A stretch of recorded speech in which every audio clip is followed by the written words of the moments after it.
எப்படி நடந்துக்கிட்டாங்கன்றது எல்லாருக்கும் தெரியும். அந்த அம்மாவை தெலுங்கானாக்குள்ளே விடவே இல்லை. தமிழ்நாட்டில் நாங்கள் அப்படி பண்ணலை.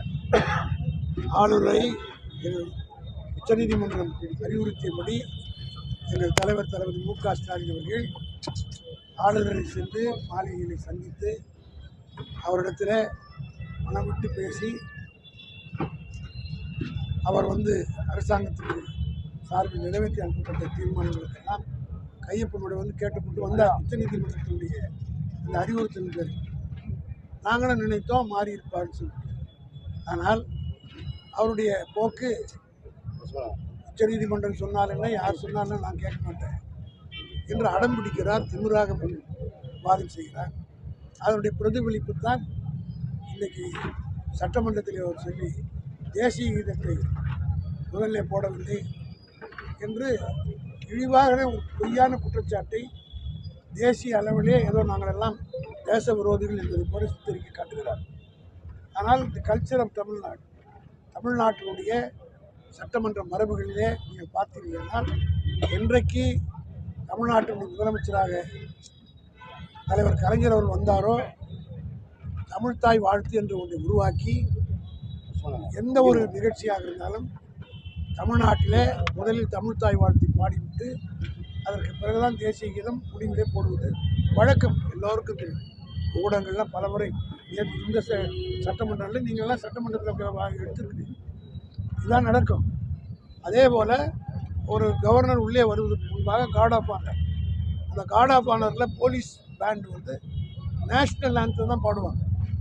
ஆக while the governor is entering the house, இந்த சபைக்குள் வருகிற போது தேசிய கீதம் இசை முழங்கி அவரை வரவேற்று தான் கொண்டு போய் அந்த நாற்காலியிலே உட்கார வைத்தார். அதற்கு பிறகு தமிழ்தாய் வாழ்த்தை பாடுவார். தமிழ்தாய் வாழ்த்தை பாடினார். இதில் என்ன குற்றம் இருக்கிறது? தேசிய கீதத்துக்கு இவ்வளவு பாசம் உள்ள கவர்னர் அவர்கள் என்ன சொன்னார்?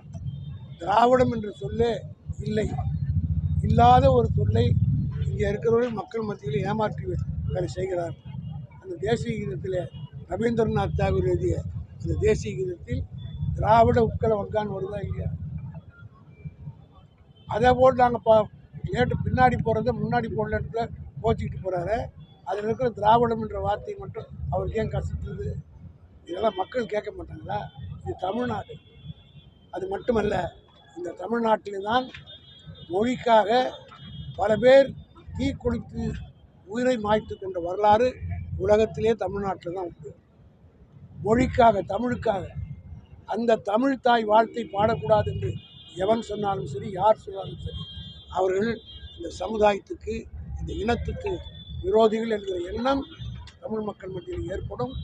1965 எப்படி மொழி போராட்டத்தின் மூலமாக ஒரு பெரிய எழுச்சி ஏற்பட்டதோ, இன்றைக்கு ஆளுநருடைய போக்கு மீண்டும் 65 ரிப்பீட் ஆக போகிறது.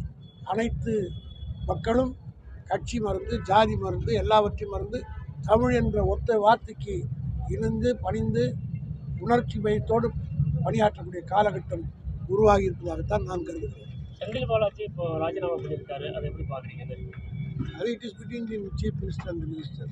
பொன்முடி சேர்த்து பொன்முடி அவர் பதவி தண்டனை அது ஆட்டோமேட்டிக்காக போச்சு. அது மார்ச் 5ஆம் தேதி கன்விக்ஷனை சர்டிஃபைட் பண்ணாங்கன்னா ராகுல் காந்தி மாதிரி மீண்டும் வருவாங்க. முரசொலி நில விவகாரத்தில் அடுத்த கட்ட நடவடிக்கை எடுக்கக்கூடாதுன்னு சொல்லி சென்னை உயர்நீதிமன்றம் தேசிய பட்டியலினத்தை ஆணையத்துக்கு உத்தரவு பிறப்பிச்சிருக்கு. அதை எப்படி பார்க்குறோம்? வழக்கு நான் தான் பண்ணுதாரு, விளக்கமும் கேட்டிருக்காங்க. அதாவது அந்த நிலத்தினுடைய விவகாரமே மோசடியாக பண்ணாங்க.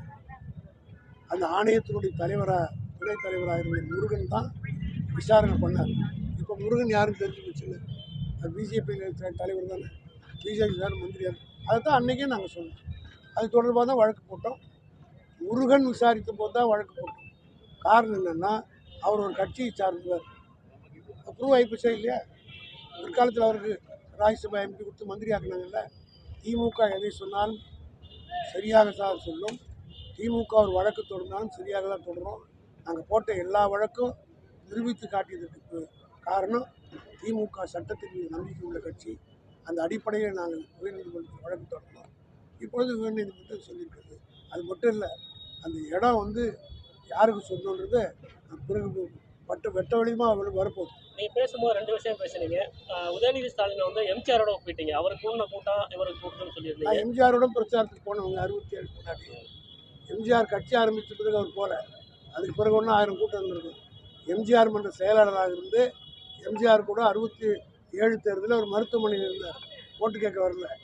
71 தேர்தலில் காலையில இருந்து அவர் குண்டடிப்படுகிற அன்று கூட மாலை பகல் மத்தியானம் வரலாம் அவரோடு ஓட்டு கேட்டு வீட்டுக்கு தோட்டத்துக்கு போனார். அங்கே ராதா சுட்ட பிறகு தான் அது வரல நாங்கள் இருந்தோம்.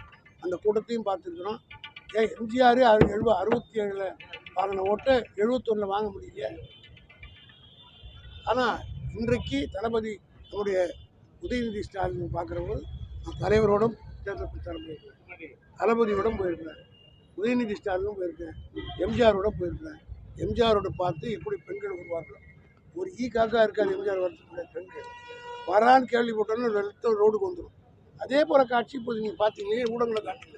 நான் உங்கள் ஊடகத்தை பார்த்து தான் பேசுகிறேன். எடப்பாடி போகிறேன் ஒருத்தர் கால் மேலே கால் போட்டு வீடு பிடிச்சிக்கலாம், தப்பு அவன் மேலே கிடையாது. அவன் அவமச்சான்னு சொல்லுவான். யார் போகிறதுன்னு அவனுக்கு தெரியாது. தேவையே கிடையாது. அது சுப்ரீம் கோர்ட்டில் கேஸ் இருக்கு. எங்களுக்கு பொருட்டே கிடையாது. தடை கற்கள் உண்டு என்றால் திறந்தோள்கள் உண்டு என்ற நம்பிக்கை உள்ள கட்சி திமுக. எத்தனை தடை வந்தாலும் மீறி நடிகர் விஜய் வந்து கட்சி ஆரம்பிச்சிருக்காரு.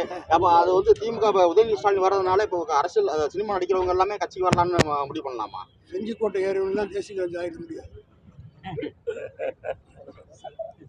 சார் ஒரு ரூபா நிதி கொடுத்தா நிதி அனுப்பினா ஒரு ரூபா வரி கட்டினா 29 பைசா வருது அப்படின்னு சொல்லி உதயநிதி சார் சொல்லியிருக்காரு.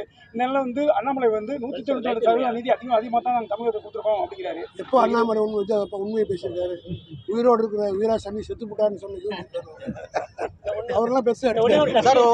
அதாவது இப்போ வேங்கவேல் வழக்கு வந்து இப்போ பல திருப்பநிலை எப்படி இருக்கு. இந்த வேங்கவேல் வழக்கு வந்து பல திருப்பநிலை உருவாக்கி இருக்கு. இன்னைக்கு வந்து அந்த வழக்கு மனோட உண்மை தண்டனை விசாரணை வந்து தள்ளுபடி பண்ணியிருக்காங்க. இப்போ வந்து நம்ம கட்சி ஆளுங்கட்சியா இருக்கோம். நம்ம என்ன நடவடிக்கை எடுத்திருக்கோம், என்ன மாதிரியான ஒரு அந்த நடவடிக்கை என்ன கையாண்டிருக்கோம்? அதாவது வந்து அந்த வழக்கை பற்றி ப்ரீமெச்சூரா பேசலாம். காரணம் இன்வெஸ்டிகேஷன்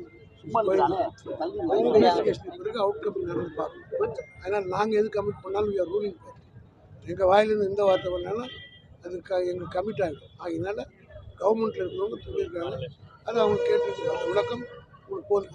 இப்போ நாடாளுமன்ற தேர்தல் ஒட்டி தான் அந்த வழக்கு வந்து தள்ளி போகுது, இல்லை ஒரு பின்னடைவு ஏற்படுது அப்படின்னு சொல்கிறாங்க. மொத்தம் எங்களுக்கு பின்னடைவே கிடையாதுன்னு நீங்கள் தானே எழுதிருக்கீங்க. எல்லா ஊடகங்களும் வந்து திமுக தான் இங்கே வெற்றி பெற போகுதுன்னு எழுதிருக்கீங்க. எங்களுக்கு எங்கே பின்னடைவு இருக்குது? பின்னாடி யாருக்கானு எங்களால் பார்க்க முடியுது. யார் பின்னாடி நிற்கிறாங்க? பிஜேபியா, எடப்பாடியா, ஓ பன்னீர்செல்வமா, யார் பின்னாடி இருக்கிறாங்கன்னு எங்களுக்கே தெரியும். நாங்கள் பாட்டு போயிருக்கோம்.